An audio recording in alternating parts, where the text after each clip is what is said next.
New at 5, city agencies may be asked to take a long, hard look at their policies and practices to root out discrimination. Political reporter Pat Warren reports on the new legislation being proposed tonight. There are two bills. One provides assessment and the other funding to root out the problems that are found. Baltimore is a city of neighborhoods with a diverse population and was one of the first cities in the country to segregate by race, documented in Matthew Crenson's Baltimore, A Political History.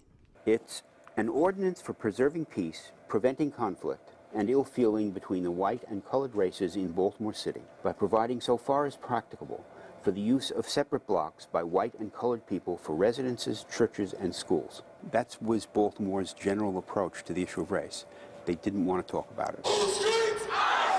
But since the wake of unrest following the death of Freddie Gray, a finding of unconstitutional and discriminatory police practices, economic struggle, and housing inequities, city leaders are not only talking about race, they are acting on issues related to discrimination.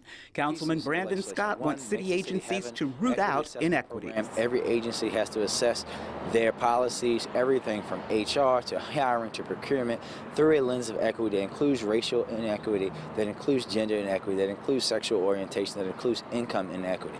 A city planning report shows predominantly white neighborhoods receiving twice as much as predominantly black neighborhoods.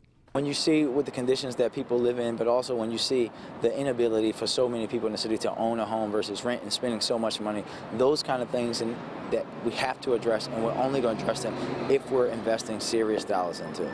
A second bill would provide the funding. That funding bill would require voter approval in November. I'm Pat Warren reporting for WJZ. Now back to you. Pat, thank you. Councilman Scott proposes an annual fund of $15 million.